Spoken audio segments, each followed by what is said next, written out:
Bonsoir à toutes et à tous, bienvenue sur l'AS Média. Pour la toute première fois de son histoire, la Coupe du Monde est passée bien sûr à 48 nations. Et parmi ces 48 nations figurent 10 pays africains qui représentent fièrement le continent.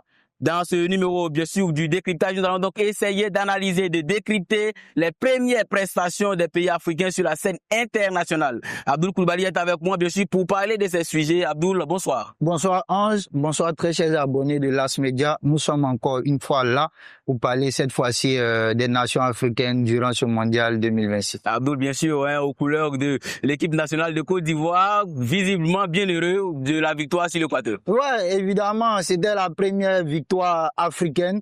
On pourrait dire que la Côte d'Ivoire a ouvert le bal et puis voilà, c'est tout bénéf pour les autres pays africains et puis parachuter le Ghana qui donne la deuxième victoire au continent africain. Voilà, donc nous sommes heureux.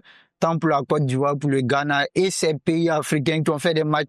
C'est ça. Voilà, en temps le Cap-Vert qui a performé, la RDC et puis voilà, l'Égypte aussi, sans oublier le Maroc qui a joué crânement sa chance face à cette équipe brésilienne. Pour bien sûr nos auditeurs et internautes qui n'ont bien sûr pas suivi ces rencontres, on rappelle rapidement les matchs bien sûr des pays africains sur la scène internationale. Le Maroc a tenu le Brésil en échec 1-0. Bon, après on dira si c'est le Brésil qui a tenu le Maroc en échec ou après on va juste analyser juste après Cap-Vert Espagne 0 but partout, espoir pour les Cap-Verdiens et bien évidemment l'Égypte qui tient bien sûr la Belgique en échec, 1 but partout. Le Sénégal s'est incliné 3-1 face à la France. L'Algérie 3-0 face à l'Argentine de Lionel Messi.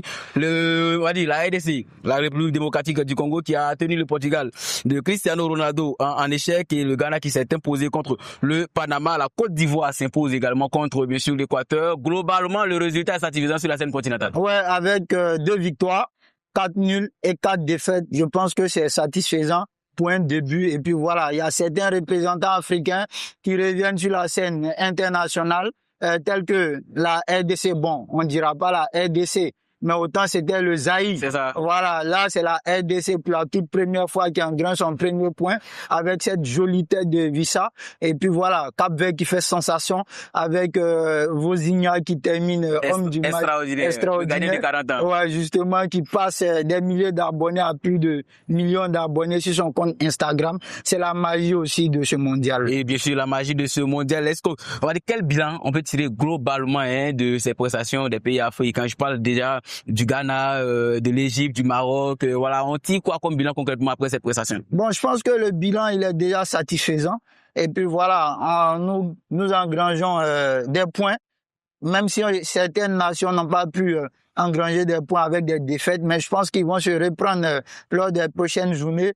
Mais globalement, je pense que c'est satisfaisant, tel que la Côte d'Ivoire avec ce jeu produit-là face à cette équipe équatorienne. Et puis voilà, on a vu le Cap-Vert solidement arrêté défensivement et puis voilà, ils ont pu déjouer les pronostics. On va le préciser que le Cap-Vert a subi bien sûr les assauts de l'Espagne. 27 tirs dans cette rencontre et le gardien était immense. Il a été immense, 7 arrêts. Donc je pense que c'est au-dessus de la moyenne. Quand on a l'habitude de voir les arrêts de certains gardiens, que ça soit partout dans le monde, je pense que Vozinha a joué crânement. Il a joué crânement sa chance face à cette équipe espagnole-là, qu'on connaît par son jeu, le tiki-taka. Mais bon, là, de manière globale, je pense que c'est satisfaisant pour les représentants africains avec le jeu produit, surtout avec cette équipe ivoirienne. Franchement, on a été ému. Senghor qui a été exceptionnel. Amad Diallo, impeccable. Réa sur le plat du pied. Comme Messi. Ben, je dirais que c'est Messi tout simplement. C'est ça. Et puis, on va rappeler le nul, bien sûr, du Cap-Vert, le nul du Maroc, la solidité, bien sûr, de l'Égypte contre la Belgique et bien sûr, la victoire du Ghana et surtout la victoire de la Côte d'Ivoire. Quelle équipe, globalement, disons particulièrement, bien sûr, quelle équipe nous a beaucoup plus impressionné? Bon, l'équipe qui m'a plus impressionné, bon, je dirais les équipes. Voilà, déjà la Côte d'Ivoire, même si c'est, voilà, l'Équateur, c'est pas une petite nation de football avec Caicedo dans le milieu, y compris le défenseur axial du PSG. Pacho, ils ont de très bons joueurs, mais la Côte d'Ivoire a tenu tête et allait même au-delà des espérances. Voilà, avec une victoire à la 90e minute. On dirait que même la Côte d'Ivoire est habituée à ces temps-là. Je rappelle ici au stade contre le Mali. Et puis voilà, il y a eu d'autres compétitions où dans les derniers instants, la Côte d'Ivoire terminait bien ses matchs. Donc c'est satisfaisant côté Côte d'Ivoire. J'ai été impressionné par le Maroc, surtout le milieu défensif qui évolue à Lille. J'ai un peu oublié son nom. Impeccable. Voilà, impeccable. Le 6. La 18. Voilà, je pense qu'il y a certains grands clubs qui se manifestent déjà, tels que le Real dans les coulisses. Et puis voilà, je pense que suite à ce mondial-là, il va avoir un gros cadeau derrière lui. Yann Diomandé, excellent. Et puis voilà, le Cap-Vert défensivement posé. Dans l'ensemble, c'est bon, mais c'est la Tunisie qui a plus dessus. C'est ça. Avec une raclée de 5-1. Par la suite, le limogeage de Lamouchi. Et puis voilà, Hervé Renard qui viendra essayer de sauver les meubles. Il a commencé par un discours mental.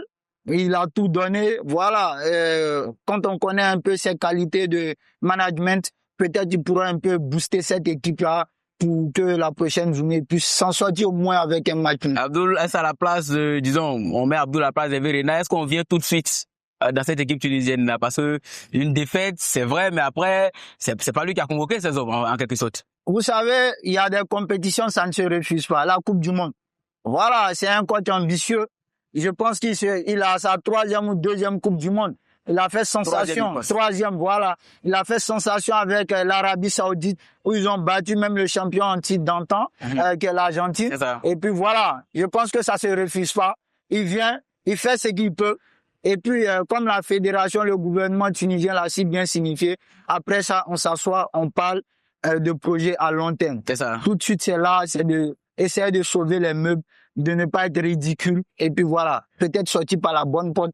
Mais on sait jamais, avec 4 points, il y a les 8 meilleurs, 3e, c'est ça. Voilà, ça peut se faire. 8 meilleurs, 3e, ça peut se faire. On va pencher, on va dire, disons, notre bateau sur la Côte d'Ivoire qui, bien sûr, a réussi à battre l'Équateur. Globalement, dans le jeu, qu'est-ce qui nous a le plus impressionné chez les hommes de Fire MS? Je pense que c'est l'intensité et puis la combativité et la solidarité du groupe surtout. Comme le président Idriss Diallo l'a dit, cette équipe-là n'est pas la plus douée. C'est ça, mais la plus solidaire. La plus solidaire. Donc, ils sont solides. Peu importe les critiques de gauche à droite. Vous connaissez les Ivoiriens, vous connaissez, voilà, le tollé ou bien les tollés sur les réseaux sociaux. Voilà, ils sont forts mentalement. Il y a même vu un avant le match, Faye Vaurien, voilà. Le classement. Après, Faye fort. Voilà, donc, c'est l'Ivoirien. Ouais, c'est l'Ivoirien. Voilà, donc mentalement, ils sont solides, ils sont solidaires et puis voilà, on voit ce que ça a donné. Je pense que la Côte d'Ivoire est bien partie pour enfin passer le premier tour. Même si c'est à 48 nations, mais passer le premier tour, déjà, c'est historique. Voilà. Je pense qu'il y a les cartes en main.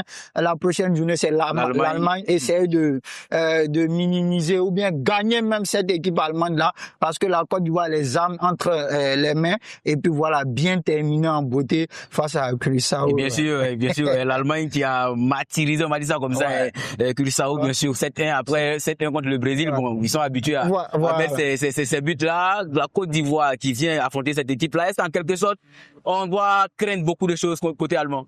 Non, on doit se baser sur le match de l'Allemagne. Il y a des analyses vidéo. D'accord. Au sein de cette équipe-là. Ils vont analyser les forces. Parce que surtout au départ, pas Curaçao. Ouais. Ils ont minimisé sans doute. D'accord. Donc, je pense que l'Allemagne va aborder avec le plus de sérénité ce match face à la Côte d'Ivoire. Étant donné qu'ils ont une pépite qu'ils connaissent bien. Yann Diomandé qui évolue à Leipzig. Voilà, donc ils connaissent bien Yann. Comme Kimmich l'a dit, il y a 1 an de cela, on connaissait pas Yann. Il est venu là performer, tout le monde parle de lui. Il y a même Liverpool qui se prononce comme quoi ils veulent faire venir le petit à 100 millions d'euros. Mais Leipzig j'ai vu refuser quelque part. Refuser. Voilà. Il y a PSG aussi qui est sur le dossier. Voilà, donc ça ne peut faire que le bonheur de Jay-Z. Voilà, au sein de Rock Nation. Qui était bien sûr, on va dire, au stade avant-hier pour soutenir son poulet. La Côte d'Ivoire, bien sûr, doit modifier quelque chose. Qu'est-ce que l'équipe doit changer pour essayer quand même de titiller ou je veux dire d'impressionner, je veux dire de choquer les Allemands en quelque sorte? Bon, moi je pense que au niveau défensif, si le Van Dijk à 100%, voilà, ça pourrait changer les choses. Comme quoi, Guela m'a pas trop convaincu lors de ce premier match. Décaler Senghor, qui est latéral de référence, voilà, c'est son poste référentiel. Et puis voilà, une base solide. Je préfère plus Senghor en latéral droit. On a vu qu'il a décalé l'apport offensif et puis voilà, on a vu ce que ça donne. C'est un vrai guerrier, voilà, un joué, je veux dire, dans l'axe, l'un des premiers ballons après s'être repositionné en latéral, réussi à faire cette percée-là à la 90e minute, c'est pas donné à tout le monde. C'est pas donné à tout le monde. Et puis Bazo, qui a été un peu timide. Je précise qu'Abdoul a été latéral. Oui, j'ai été latéral. Donc on connaît un tout petit peu. voilà, les capacités, comment se projeter vers l'avant. Voilà. Sinon, Guela, défensivement, il est exceptionnel, mais je l'ai pas trop reconnu. Voilà, peut-être c'est comme l'enjeu, c'est la première Coupe du Monde, mais la majorité du groupe, c'est la première Coupe du Monde. C'est ça. Donc, Bazo, moi, je préférais Bazo sur le banc. Voilà, pourquoi pas faire entrer Ahmad en 10 et puis décaler Pépé. Yann est là. Et puis, étant donné qu'Eli a un tout petit peu bousculé avec cette affaire-là, on met Boni pour commencer. Et puis voilà, on verra ce que ça donne. Maintenant, la paix en milieu défensif, je préférais faire sauter un. D'accord. On peut pas faire sauter Kessié, c'est le capitaine. Seko qui saute. Seko, on essaie de faire sauter Seko, mais je sais pas, je suis pas dans la tête de Messaï. D'accord. Mais combiner Inao peut-être, pas Kessié. D'accord. Voilà. Voilà, on voit ce que ça va donner. Et puis voilà. Et puis essayer de mettre truc en 10, Ahmad. Et puis voilà, le tout est gagné. J'ai vu quelque part que Seko, lui, il est très bien dans les fusillades, il a fini avec armé, bien sûr, des frappes, bien évidemment, l'Allemagne, Côte d'Ivoire. Je veux dire, à quel type de rencontre on doit s'attendre concrètement? Bon, moi, je pense que... Des styles opposés ou ça se passe comment? Vous savez, il faut pas laisser d'espace aux Allemands. Les Allemands sont très habiles devant les buts. Même s'ils ont 10 occasions, ils vont s'arranger au minimum pour marquer 8. C'est ça. Ils sont très précis et puis ils ont de grosses frappes de balle. C'est plus l'Allemagne d'antan. L'Allemagne d'antan, dans 40 mètres, 35 mètres, ils tentent. Mais maintenant, on n'a plus les Balak.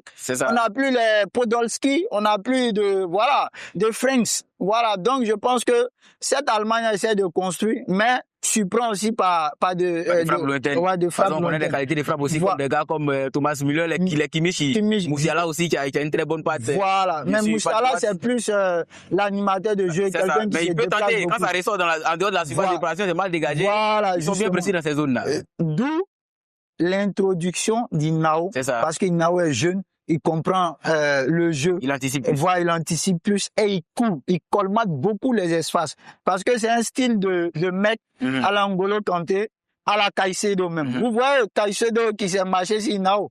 Parce qu'ils ont à peu près le même profil, le même style de jeu. Donc je pense que si Inao intègre et il a mission pour museler Moussiala, ça va marcher. Et puis voilà, on verra ce que ça va donner. Il faut être concentré du début à la fin. Vous voyez l'arrière-garde allemande, elle est lourde. Yann. Bon, si on met Boni, c'est plus en fixation. Voilà, avec Pépé, les profondeurs, ça peut payer. Parce que derrière, c'est trop, ils sont grands. Et il faut procéder par les jeux balle à terre. Parce qu'en l'air, ils sont dominants. Ils sont dominants. Voilà. Il pense déjà à Anthony Rudiger, le rageux.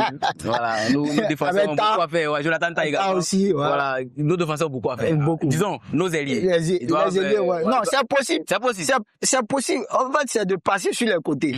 Maintenant, dans l'axe, c'est solide. Faut jouer, faut faire des retraits. Mais en l'air, bon, Boni, il va essayer de se débrouiller. Sinon, franchement, en l'air, ils sont excellents. Et puis, on a l'immense Neuer derrière. C'est ça, Manuel Neuer, voilà. S'il est dans son bon jour, ça se complique. Mais lui aussi, après, bon. Et voilà, ça peut arriver. Il y a des bouts et voilà, c'est un peu tout est possible. Après, on va se jouer un peu les devins, on va dire ça comme ça.